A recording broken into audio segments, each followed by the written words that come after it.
안녕하십니까. 카프로를 찾아주시는 여러분, 반갑습니다. 여러분들의 자동차에서 발생하는 노킹입니다. 노킹. 이 노킹은 정비하기가 까다롭다, 안된다, 이렇게 표현합니다. 고질병. 노킹이 고질병이 될 수가 없다. 안된다. 이것도 아닙니다. 안된다. 고쳐도 또 노킹이 난다. 여러분, 이렇게 생각하십니까? 노킹은 쉽습니다. 쉽다. 그런데 왜 정비하지 못하는가? 여기에 대한 이유를 아셔야 할 것 같습니다. 노킹이 해결이 안 되는 이유. 참 쉬운 노킹인데도 안 된다고 하는 이유가 바로 뭐냐면, 노킹의 원인을 모른다. 그래서 노킹의 원인을 제시해 줍니다. 그런데 안 되더라, 못 찾는다, 못 고친다, 이거거든요. 제시합니다. 제시해도 정비하지 못한다. 그 이유가 바로 지금부터 설명을 드리겠습니다. ECU라고 하는 컴퓨터가 있습니다. 이 컴퓨터로 입력 요소가 있습니다. 그리고 ECU가 제어하는 바로 출력 요소들이 있습니다. 이렇게 수많은 센서들이 ECU로 들어가고 몇 개 안 되는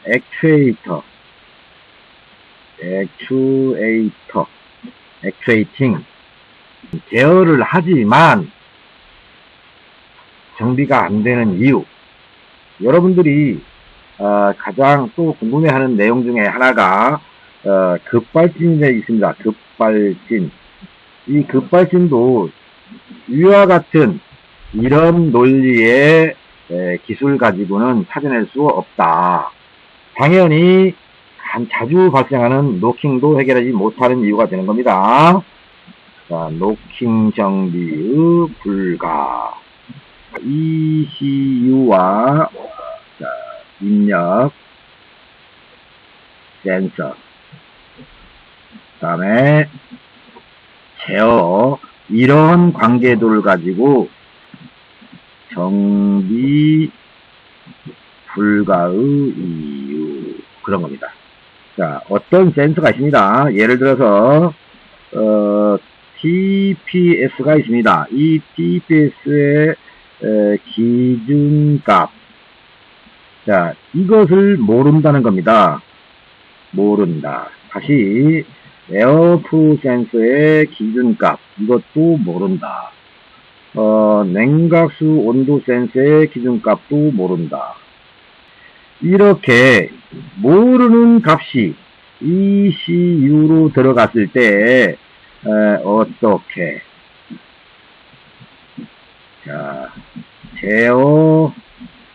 제어하는지 모른다는 겁니다. 모른다. 그러니까 이렇게 되는, 위에서 나는 입력 센서와 제어축을 가지고 ECU를 통해서 입출력 관계를 제시했을 때도 역시 어떤 자동차의 TPS 값이 얼마인지 모른다는 것, 또 공기량 센서 값이 얼마인지 모른다, 냉각수 온도 센서 값이 얼마인지 모른다. 당연한 거예요. 당연한 정비 불가죠. 그래서 노킹의 원인, 인자들을 모두 제시하겠습니다. 노킹의 원인이라고 하는 인자들, 어떤 것들이 있는가? TPS, AFS 또는 MAF, 또 MAP, 세 번째, WTS라고 하는 거, 냉각수 온도입니다. 네 번째, RPM입니다. 다섯 번째는 분사량입니다. 연료라고 하겠습니다. 연료 분사량, 인젝터에서 분사하는 양이 얼마나 되느냐. 그리고 여섯 번째는 점화 시기가 됩니다. 점화 시기. 일곱 번째는요, 산소 센서의 피드백입니다. 피드백 질량, 산센서 피드백이 비정상이면 노킹을 일으킨다. 여덟 번째가요, 공회전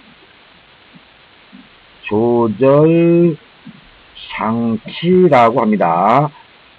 혹시 여러분 중에 전문 용어를 알고 있을지 모르겠습니다. ISC 또는 ISA 이렇게 됩니다. ISC나 ISA의 작동 상태가 비정상이면 이런 것을 제시하는 겁니다. 그 다음에 아홉 번째가 있습니다. 여러분들이 무심코 사용하고 있을 엔진 오일의 점도가 맞지 않을 때입니다. 엔진 오일 점도가 맞지 않는다. 그런데 여러분들은 여러분들의 자동차에 점도가 맞는지 안 맞는지 모르고 누가 좋다고 하니까 사용하고 있다. 이것을 지적하지 않을 수 없습니다. 다음은 오일 교환 주기입니다. 엔진 오일 몇 킬로에 교환하십니까? 저는 이런 질문을 잘 안 합니다. 엔진 오일은 여러분들마다 교환 주기가 다릅니다. 일률적으로 5,000km에 교환해라, 10,000km에 교환해라 이런 얘기는 못합니다. 그래서 엔진 오일 교환 주기는 여러분 개개인마다 다른데 여러분들은 똑같이 사용하고 있다 이겁니다. 그리고 11번째가요 배터리 전압입니다. 충전 전압. 배터리의 충전 전압이 불량이면 하는 겁니다. 자, 12번째는요 접지 전압입니다. 접지 전압이 비정상이면 이렇게 됩니다. 그리고요, 13번째는요, 에어컨, 가스 주입 상태입니다. 무슨 말이냐. 에어컨을 켜면 노킹이 나는 자동차가 있죠. 그런데 에어컨을 안 켜면 노킹이 안 난다. 그때는 관계없습니다. 다만, 에어컨을 켰을 때 노킹이 난다. 그러면, 가스는 정상으로 주입되어 있느냐라고 하는 겁니다. 그리고 14번째, 에어컨을 켰을 때 노킹이 나는 자동차는 쿨링팬입니다. 쿨링팬의 불량. 잘 돌고 있기 때문에 냉각팬이 정상이라는 생각을 합니다. 그런데 실제는 그렇지 않더라 하는 내용이고요. 15번째는요. 전동팬이 아닌 디스코팬이라고 합니다. 디스코팬의 성능 불량입니다. 불량. 대부분의 자동차는 전기에 의해서 냉각팬이 돌죠. 그런데 이 디스코팬이라고 하는 것은 전기 모터와 관계없이 작동하는 팬입니다. 곧 라디에이터 부분에 온도를 감지해서 팬의 회전 속도가 달라지는 구조입니다. 그런데 실제로 이것을 모르고 정비하지 못해서 노킹을 일으키게 하는 자동차가 있다. 이 말씀을 드리겠습니다. 여러분들이 카프로 클럽 본 홈페이지를 찾아오셔서 많은 글을 읽고 계신데 녹신과 관련된 내용의 답변도 많이 보셨을 겁니다. 대부분의 경우 지금까지 나열해드린 항목들을 제시합니다. 그런데 이런 것을 정비사한테 보여주어도 정비사들은 이걸 보고 못 고친다. 무엇 때문에요? 바로 기준값이라고 그랬죠. 기준값. 얼마가 기준값인가? 이걸 모른다는 거죠. 그러니까 TPS의 기준값도 모른다. 공기량 센서, 또 냉각수 온도, RPM의 기준도 모른다. 연료 분사량의 기준도 모른다. 또 점화 시기가 어떻게 나와야 정상인지 모른다. 또 선센서 피드백 분량이라고 하는데 피드백 파형을 볼 줄 모르는 정비사도 많다. ISC 같은 경우는 교환하면 된다고 해요. 그런데 교환해도 안 되는 경우가 있죠. 바로 기준값을 모르기 때문에 교환을 하는 것이고요. 덕분에 부품 판매상에 이익을 남겨주는 그런 식으로 지금 진행되고 있다. 그리고요. 가장 제가 여러분들한테 조금은 주의해줬으면 하는 내용 바로 뭐냐면 엔진 오일입니다. 엔진 오일의 점도 또 오일 교환 주기 이거에 대해서는 좀 신경을 써줬으면 좋겠어요. 모르겠다 그러면 여러분들의 그 자동차를 정비해주는 정비사와 함께 상의를 하셔야 됩니다. 만일에 그것도 아니라면 여러분들이 쉽게 하시는 방법이 엔진 오일의 점도와 오일 교환 주기에 따라서 달라지는 것이 있다는 거예요. 그것을 알았으면 좋겠어요. 바로 이 두 가지에 의해서 공기량 센서 값이 바뀐다는 거고요. 그 다음에 RPM도 바뀐다. 또 하나 연료 분사량도 바뀐다. 점화 시기도 바뀐답니다. 물론 이것 때문에 산수 센서의 피드백도 분량이 되고요. 오일 때문에 ISC라고 하는 것이 고장이 납니다. 엔진 오일을 잘못 쓴다는 것 자체 하나만으로 이렇게 많은 것들이 문제를 일으킨다. 그러면 여러분들은 어떻게 생각하셨습니까? 지금까지 나는 엔진 오일 관리를 잘했다라고 할 수 있겠습니까? 절대로 아닙니다. 절대로 여러분들이 잘 관리했다고 하는 엔진 오일 제가 보면 비정상이더라 라고 하는 거고요. 또 하나 인터넷을 통해서 많은 분들이 구입해서 사용하고 있는 것 중에 하나가 접지정비입니다. 이 접지정비 기성품 사다가 장착하는데요. 그 원리를 모르고 장착하기 때문에 제 눈에 발견된 자동차들은 새로 연결된 접지선을 보면 다 탈거합니다. 탈거하는 것이 오히려 엔진 성능이 좋아지더라.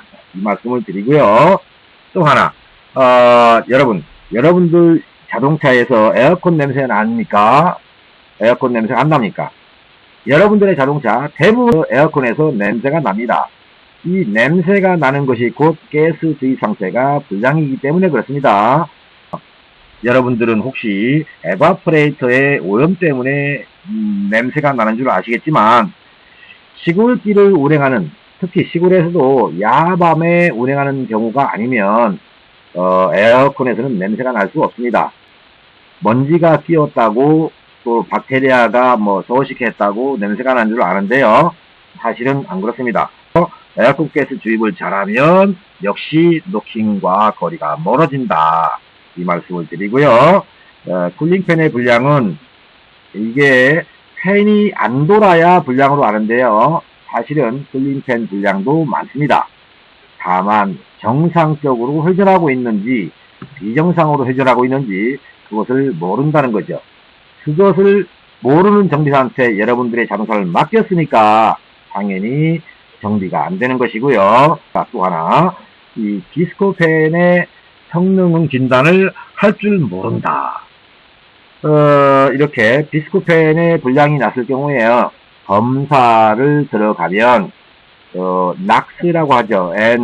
NOx라고 하는 낙스, 질소산화물, 산화, 물, 화타 검사에서 불합격됩니다. 디스코팬이 장착된 자동차라면 디스코팬의 성능은 좋은가? 한 번 정도는 생각해 봤으면 좋겠습니다. 카프로를 찾아주시는 여러분, 이제 노킹에서 해방되십시오. 노킹이 나지 않는 자동차는요, 연비가 좋습니다. 출력이라고 하는 힘도 좋습니다. 검사 들어갔을 때 배출가스에서 성공합니다. 불합격될 일이 없습니다. 이렇게 노킹 하나를 잡는데 연비, 출력, 다음에 배출가스까지도 한꺼번에 잡을 수 있다. 이것을 여러분은 기억하십시오. 제가 여러분들 모두에게 이 자리를 통해서 각각의 센서 값을 모두 제시할 수는 없습니다. 자동차마다 다 다릅니다. 이 자리에서 센서의 기준값을 제시한다는 것은 불가능하니까 여러분들의 자동차를 정비하는 정비사에게 가셔서 기준값을 묻지 마시고요. 스캐너를 통해서 또는 멀티미터를 통해서 각각의 진단 항목, 거기에 대한 것들이 어떻게 나오는지 관찰하십시오. 그리고 물으십시오. 혹시 어느 것 때문에 노킹이 발생하는지 스캐너를 보는 정비사에게 물었을 때 정비사께서 다 정상입니다 라고 한다면 그 정비사에게 노킹 정비의 기대, 이거는 포기하십시오. 안 되는 분한테 기대를 한다는 것은 여러분들의 돈만 낭비한다. 그러므로 정비가 안 되는 분한테 정비할 생각을 해서는 안 되겠다. 이 말씀을 끝으로 카프로를 찾는 여러분들의 자동차에서는 언제나 마음 놓고 주행할 수 있는 자동차가 되었으면 합니다. 권영호의 강의를 들어주신 여러분께 감사드립니다. 다른 주제를 가지고 여러분과 만나도록 준비하겠습니다. 감사합니다.